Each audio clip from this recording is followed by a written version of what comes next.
وەڵامدانەوەی پرسیارە سەردەمیەکان. 2. لە ڕاستیدا ئەوانەی بەیعەتیان پێدایت ڕۆژی حودەیبیە بەیعەتیان بەخوا داوە. 3. سوێن بێت ئێمە مرۆڤمان ئافراند و دەزانین کە نەفس چ وەسوەسەیەکی دەداتێ. ئێمە لە شادەماری لێی نزیکترین. چەند فەرمودەیەکیش هەن کە لەم بابەتەدا وەک نمونە بەکاردەهێنرێن. بۆ نمونە پێشەوا موسلیم دەجێڕێتەوە: ئەینەوەی مرۆڤ، نەخۆش بووم، بۆچی سەردانت نەکردم؟ بەندە: خودایە، تۆ خوای جیهانیانی، چۆن سەردانت بکەم؟ جەنابی حەق: ئەی نازانی فڵان بەندەم نەخۆش کەوت سەردانت نەکرد؟ ئەگەر سەردانی ئەوت بکردایە لای ئەو بە من دەگەیشتی. لە هەمان سەرچاوەدا ئەمەش دەبینین: بەندەکەم بە سونەتەکانم لێم نزیک دەبێتەوە، بەم جۆرە منیش ئەوم خۆش دەبێت و کە خۆشم ویست دەبمە ئەو گوێیەی پێی دەبیستێت و ئەو چاوەی پێی دەبینێت و ئەو دەستەی شتی پێدەگرێت و ئەو قاچەی پێی دەڕوات. دەتوانرێت ئەم نمونانەی کە وەک بەڵگە پیشان دەدرێت زیاتر بکرێن، بەڵام ئێمە لە کورتی دەیبڕینەوە، چونکە باوەڕمان وایە زیادکردنی ئەم نمونانە هیچ جیاوازیەک لەمەڕ بابەتەکە دروست ناکات.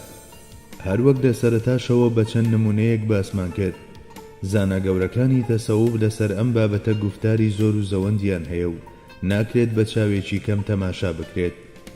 بەڵام هەروەک لە شێوەی پرسیار و وەڵامدا ناکرێت هەموو مێژووی یەکێتی بوون بخەینە ڕوو بە پێویستیشی نازانین.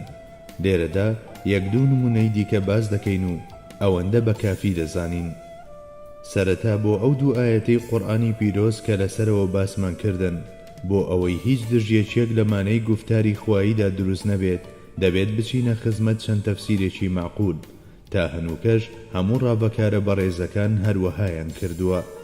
جا ئەم تەویدە بۆ نمونە لە ئایەتی یەکەمدا ئەگەر کردارەکە بکەرەکەی هەر کەسێک بێت بداتە پاڵ خوای گەورە، یان بڵێت کە موعجیزە بووە، یان کرداری شکۆمەندترینی بەندەی خوای گەورە، لە پێناو دەرخستنی شکۆمەندیەتی ئەو بداتە پاڵ زاتی ئولوهیەت، یاخود مانای ئازایەتی، یارمەتیدانی خوایی یان ئامانجپێکان لە ئایەتەکە بخوێنێتەوە، جیاوازیەکی وەهای نییە.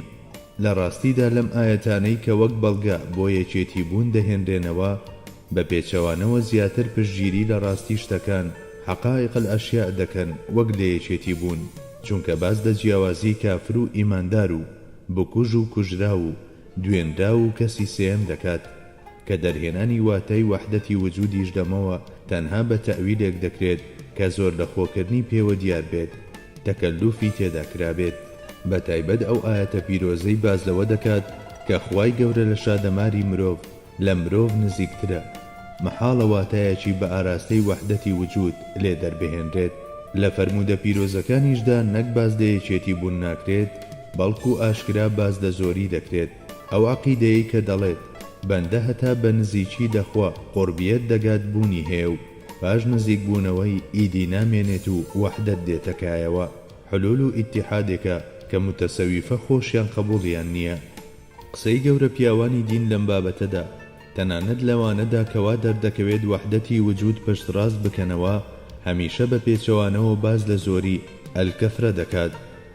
مەولانا دەڵێت: جار هەتاوی جار و بار دەریایی تۆ، جار چێوی قاف و جار ئەنقایی تۆ لە هەرچی من کوتم باڵاتری، ئەی لە وەهمان زیاد لە زیادیش زیاتری، دوور لە نەخشی هەم بە نەخشی ئەی خوا، هەم مشەبیه هەم موحید ماتما.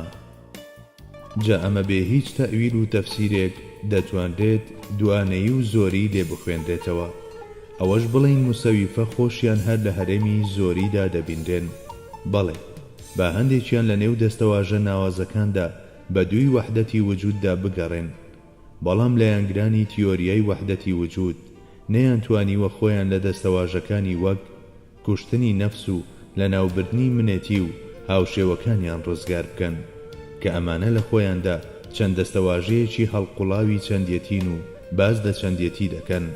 ئەوانەی باوەڕی تەواویان بە وەحدەت هەیە، چ پێویست دەکات بۆ ڕزگاربوون لە کەم و کورتیەکانی نەفس و گەیشتن بە کەماڵات ئەو هەموو ناڕەحەتی و دەردەسەریە بچێشن. ئەم زاتە گەورانە بەو هەستیاریەی لە بەندایەتی خوادا پیشانی دەدەن بێشک درز دەخەنە نێو فەلسەفەی وەحدەتی وجودەوە. پێش لە هەر شت ئەو لایەنگرەی وەحدەتی وجود کە خۆی بە بەرپرسیار دەزانێت ئەوەی قبول کردووە کە فەرماندە و فەرمانبەرێک هەیە. لەگەڵ قبولکردنی فەرمانبەریەتیشدا بازکردنی وەحدەتی وجود دژیەک دێتەوە. هەتا ئێستاش جگە لە هەندێک بێباوەڕ هیچ مسلمانێک نکۆڵی لە فەرمانبەریەتیدا نەکردووە بەرامبەر خوا، کەواتە ئەو تێگەیشتنەی سۆفی لە وەحدەتی وجود کە بەرەو وەحدەتی شوهود دەڕوات شکستە بەرامبەر حاڵێک و ئیستیغراقە و نەبوونی وشەیە بۆ دەربڕینی ئەو شتانەی لە دڵدا هەستی پێدەکەن.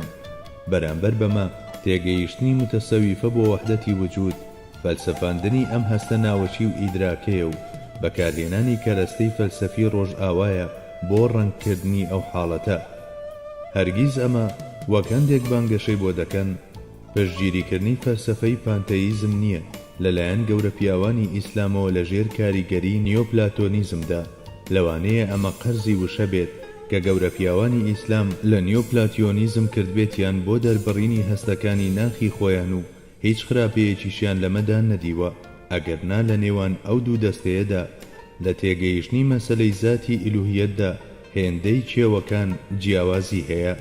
جاوەک لەو چەند خاڵەی خوارەوەدا عارستان دەکەم، هەرگیز ناگونجێت کۆمەڵگەیەک کە خاوەنی هاوسەنجی نێوان دنیا و ڕۆژی دوایی بێت باوەڕی بەو جۆرە بیرکردنەوەیە بێت کە هی متەسەویفەکانە یاخود دەدرێتە پاڵ ئەوان.